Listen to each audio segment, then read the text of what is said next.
Bonjour et bienvenue sur Périscola, la chaîne qui fait entrer le cours d'histoire-géographie dans votre maison. Cette vidéo s'adresse aux élèves de la classe de 3e et il s'agit du thème 1 de géographie, dynamique territoriale de la France contemporaine. Dans ce thème, nous verrons 3 chapitres. Un premier consacré aux aires urbaines, une nouvelle géographie d'une France mondialisée. Un deuxième sur les espaces de faible densité et leurs atouts. Et enfin un troisième sur les espaces productifs et leurs évolutions. La problématique à laquelle nous allons essayer de répondre est la suivante. Quels sont les effets de la mondialisation et de l'urbanisation sur le territoire français ?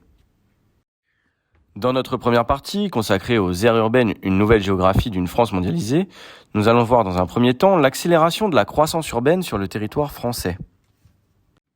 Depuis les années 1950, les villes connaissent une forte urbanisation, fait majeur de la mondialisation, comme à Toulouse, Lille, Nantes, Bordeaux ou Lyon, avec une croissance démographique 2 fois plus importante que celle de la population française dans son ensemble. Aujourd'hui, 85% de la population française vit dans une aire urbaine et 95% vivent sous influence directe. C'est l'aire urbaine de Paris qui domine l'ensemble du territoire en concentrant 20% de la population totale du pays. Toujours dans notre première partie, nous allons nous intéresser à des aires urbaines qui sont liées à la métropolisation du territoire français et dans un premier temps à ce qu'est une aire urbaine. Une aire urbaine comprend une ville-centre et des communes de banlieue formant ensemble un pôle urbain.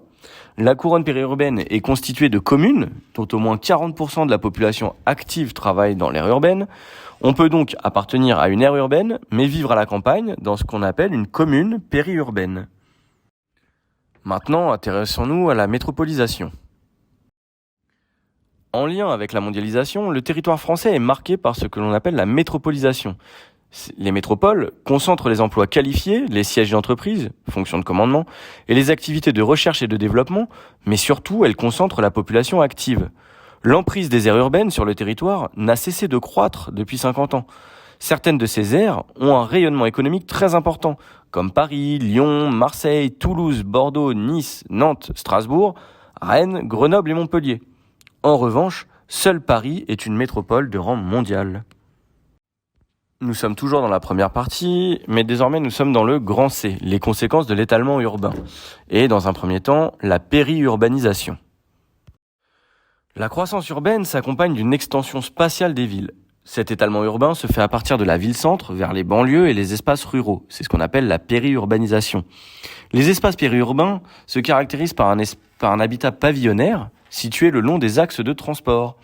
Cette périurbanisation se fait au détriment des espaces naturels et agricoles qui reculent face à l'aménagement des lotissements et des zones d'activité, centres commerciaux ou de production, les usines, car les terrains sont plus nombreux et moins chers qu'en ville. Et maintenant, intéressons-nous aux mobilités humaines. En effet, l'étalement urbain s'accompagne d'une augmentation des mobilités des habitants, favorisée par la généralisation de l'automobile. On parle de migration pendulaire, car ces déplacements se font à heure fixe. Les déplacements quotidiens entre les espaces périurbains et la ville-centre sont très importants, car les emplois et les services y sont concentrés. Mais les mouvements pendulaires sont responsables de multiples inconvénients, tels que les pollutions sonores et de l'air, les embouteillages, le stress quotidien pour les populations qui ont fait le choix d'habiter en périphérie. On voit également se mettre en place de nouvelles politiques urbaines. En effet, pour rendre plus attractifs les centres-villes et limiter l'étalement urbain, on réalise de vastes programmes d'aménagement. Ils visent à attirer de nouveaux habitants tout en préservant l'environnement, les écoquartiers. Pour faciliter les mobilités durables, on développe aussi des modes de transport doux, les voitures électriques, les vélib', le tram. Cependant, ces nouvelles politiques ont des conséquences, car elles contribuent au développement des inégalités socio-spatiales et à de nouvelles dynamiques urbaines. Par exemple, les populations les plus pauvres quittent le centre-ville pour intégrer les grands ensembles de banlieues au profit de populations plus aisées qui peuvent investir dans les nouveaux quartiers. C'est ce qu'on appelle la gentrification. Maintenant, nous allons voir dans une deuxième partie les espaces productifs et leurs évolutions. Et dans un premier temps, l'implantation des espaces productifs sur le territoire et, dans un petit 1, quels sont les différents types d'espaces productifs. Les espaces productifs français regroupent 3 grands domaines d'activité. Les espaces agricoles, les espaces industriels et les espaces de services. Ce qu'on appelle un espace agricole, c'est le secteur économique qui comprend les cultures, l'élevage, la chasse, la pêche et la sylviculture. L'agriculture productiviste est une agriculture commerciale dont l'intensivité et la productivité reposent sur un recours aux techniques et au progrès scientifique. Un espace industriel, c'est une activité économique qui produit des biens grâce à la transformation de matières premières. Enfin, un espace de service ou tertiaire, c'est une activité économique sans transformation de matière. Dans notre petit 2, on va voir les facteurs de localisation. Pour être compétitives, les entreprises et les exploitations agricoles recherchent un ensemble de conditions favorables à leur développement. L'accessibilité aux axes majeurs de communication, les aménités, donc c'est-à-dire un cadre de vie agréable, soleil, mer et montagne à proximité, des pôles de compétitivité ou technopoles pour une main-d'œuvre qualifiée et des centres de recherche, la présence de ressources naturelles, une main-d'œuvre nombreuse ou la prise en compte du développement durable. Toujours dans notre première partie, nous allons voir que ce sont des espaces en mutation constante pour faire face à la mondialisation. Et dans un premier temps, l'agriculture entre productivité et recherche de qualité. Quatrième puissance agricole mondiale, la France est intégrée aux marchés internationaux. Les exploitations agricoles s'appuient sur une forte mécanisation, sur l'utilisation d'engrais et de pesticides et sur la recherche agronomique. La France dispose alors d'une agriculture performante car une partie des espaces agricoles sont bien intégrés à la mondialisation. Par exemple, le bassin parisien avec les céréales, la Bretagne pour l'élevage, les régions méditerranéennes pour leurs fruits et légumes et les grandes régions viticoles comme le Bordelais montrent que la France dispose d'une agriculture spécialisée. Dans notre petit 2, nous allons voir l'industrie entre déclin et innovation. Les espaces industriels connaissent des mutations liées aux effets de la mondialisation. Certains espaces subissent un fort mouvement de désindustrialisation. Mais ces territoires en crise se sont ouverts aux investissements étrangers et ont pu reconvertir leurs activités pour s'adapter à la demande mondiale. Aujourd'hui, les industries regroupent les centres de production, les centres de recherche et les écoles de formation dans des technopoles ou des pôles de compétitivité qui sont des lieux d'innovation. Ces espaces industriels se trouvent à proximité des villes et sont connectés à des infrastructures de transport. Avec la mondialisation, les espaces industriels se transforment. Si l'Île-de-France demeure le premier espace productif, les vieilles régions industrielles du Nord et de l'Est sont en reconversion. C'est le cas de l'industrie automobile et textile, où des friches industrielles apparaissent faisant parfois l'objet d'une reconversion. Enfin, la mondialisation valorise des interfaces maritimes dans le cadre de la littoralisation. Les ZIP, zones industrielles ou portuaires, sont au cœur des échanges mondiaux de marchandises, comme celle du Havre et de Fos-sur-Mer. Pour finir, intéressons-nous au tertiaire porté par la littoralisation. Avec la mondialisation, les services se concentrent dans les grandes villes et contribuent pour 80% à la richesse nationale. Les métropoles accueillent les fonctions de commandement et de décision. Elles sont au cœur de ce qu'on appelle la tertiarisation, qui se traduit spatialement par le développement de quartiers d'affaires comme à la Défense à Paris et de zones commerciales et d'entrepôts dans les banlieues. Mais le tertiaire connaît également un fort accroissement avec le développement du tourisme, car la France est la première destination touristique mondiale. Des espaces sont aménagés pour permettre l'accueil de touristes, comme les stations balnéaires ou les parcs de loisirs. Les espaces spécialisés dans le tourisme et loisirs se situent surtout sur les littoraux, dans les Alpes et dans les grandes villes. Dans notre troisième et dernière partie, les espaces de faible densité et leurs atouts, nous allons nous intéresser tout d'abord à des territoires vastes et peu peuplés, et nous allons essayer de les localiser en France. Ces espaces se caractérisent par leur environnement rural, leur éloignement des villes et des services. Ils s'étendent des Ardennes aux Pyrénées en passant par le Massif central.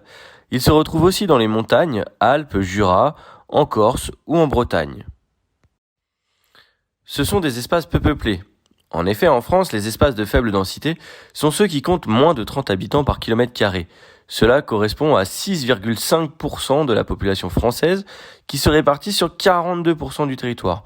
On parle de la diagonale des faibles densités. Ces espaces ont d'ailleurs connu un fort exode rural achevé il y a 40 ans. Pour autant, il y a de nouvelles dynamiques sur ces territoires, notamment de nouveaux habitants qu'on appelle les néo-ruraux. Certains espaces de faible densité accueillent de nouveaux habitants, depuis une vingtaine d'années à la recherche d'une meilleure qualité de vie. Retraités, propriétaires de résidences secondaires, ou encore les néo-ruraux qui quittent les villes pour les campagnes. Ils recherchent le calme et la proximité de la nature. Leur présence compense ainsi le déclin démographique. D'autre part, la population augmente du fait de la proximité des pôles urbains. On parle de rurbanisation. Il y a également de nouvelles activités. La seule dimension agricole en milieu rural est dépassée par de nouvelles dynamiques. Depuis quelques années, des entreprises ou des usines s'installent dans des zones peu peuplées, mais à proximité de pôles urbains, créant des emplois et de nouvelles zones d'activité. De plus, les espaces peu peuplés ont de nombreux atouts qui sont mis au service de l'activité touristique. Les paysages naturels permettent de développer le tourisme vert, ski, randonnée, canoë, tout en protégeant la nature avec les parcs nationaux et régionaux.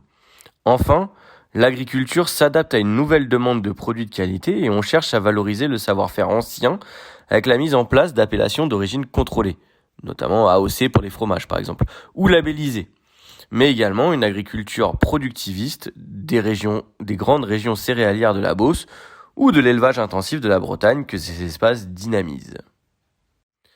Il y a aussi des aides de l'État et des collectivités territoriales pour accompagner.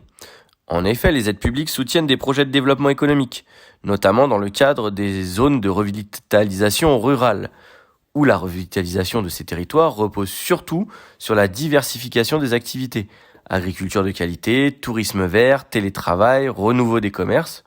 On cherche également à aménager le territoire afin de le rendre plus accessible aux usagers et pour lutter contre la désertification.